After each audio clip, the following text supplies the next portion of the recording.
안녕하세요. 해우수한의원 김준명 원장입니다. 오랜만에 인사드립니다. 연말이라 좀 바빴습니다.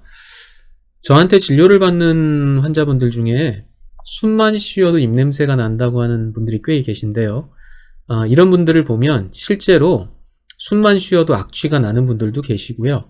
또 어떤 경우에는 입냄새 때문에 너무 마음고생을 하다 보니까 다른 사람의 행동을 너무 과도하게 의식을 해서 환자가 그렇게 느끼는 경우도 있습니다. 오늘 소개해드릴 사례는 정말 숨만 쉬어도 아주 심한 입냄새가 나던 환자입니다. 환자분은 30대 여성분이시고요. 입냄새가 나는 것을 알게 된 지는 한 4, 5년 정도 되셨다고 합니다. 평소 지하철을 탔을 때 숨만 쉬고 있어도 옆 사람이 코를 막는다는 얘기를 저한테 하셨어요.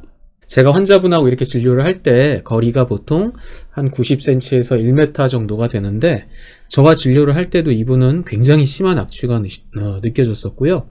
중간중간에는 이렇게 숨만 쉬고 계셔도 냄새가 느껴지는 걸 저도 확인을 할 수 있었습니다. 입냄새 결과를 한번 보겠습니다. 먼저 오랄크로마 측정 결과를 보면 황화수소는 2447로 기준치의 한 22배 정도 높으셨고요. 메틸메르캅탄은 444로 기준치의 한 17배, 디메틸설파이드도 43으로 기준치의 5배 정도로 측정이 되셨네요. 제가 직접 냄새를 맡았을 때 관능 검사에서도 당연히 아주 심한, 매우 심한 5점 이렇게 판단을 했습니다. 또 다른 기계 검사인 할리미터의 측정 결과도 정상을 100으로 봤을 때 390으로 훨씬 높게 측정이 되셨습니다. 숨만 쉬어도 입냄새가 날 때는 몇 가지 상황을 좀 생각해 봐야 되는데요. 첫 번째로는 입안에서 발생하고 있는 냄새가 아주 심할 때입니다. 입하고 코는 서로 연결이 되어 있기 때문에 구강 안에 고여있는 입냄새가 아주 심하면 코로 숨을 쉴 때 냄새가 배출이 될 수 있습니다. 이런 경우는 입을 벌리고 있을 때는 더 심한 냄새가 나게 되겠죠. 또 하나는 혈액 안에 냄새를 유발하는 물질이 녹아 있어서 호흡을 할 때 배출이 되는 경우입니다. 가장 흔한 예로는 과음을 한 다음날 술이 완전히 깨지 않으면 우리가 숨을 쉴 때 술 냄새가 나는데요. 이건 혈액 안에 녹아있던 알코올들이 호흡을 통해서 배출이 되는 거죠.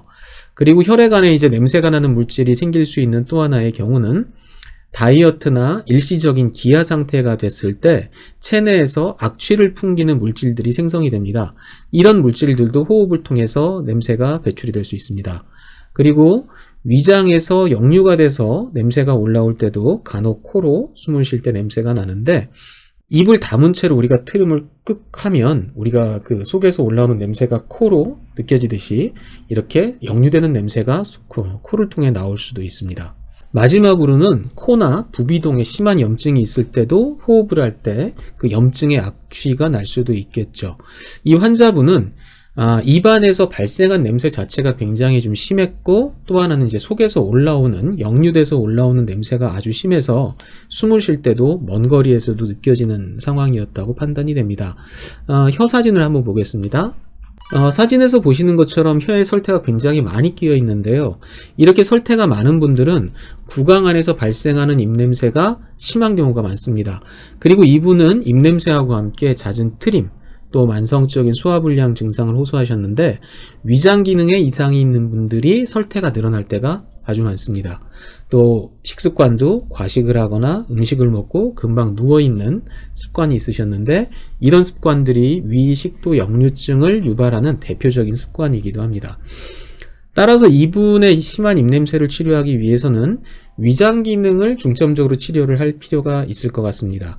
입냄새를 치료하는 방식은 제가 여러 번 말씀드렸지만 입냄새 자체를 타겟으로 한다기보단 입냄새를 발생시키는 보다 밑에 있는 근본적인 증상들을 치료하는 겁니다.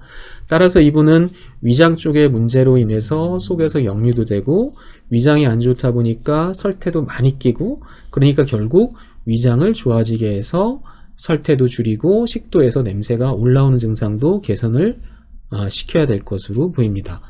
물론 아울러서 식생활 관리도 아주 잘 하셔야 되겠죠. 지금까지 숨 쉴 때 심한 냄새가 나셨던 환자분의 사례를 소개시켜 드렸는데요. 영상이 도움이 되셨다면 좋아요와 구독도 부탁드리겠습니다. 감사합니다.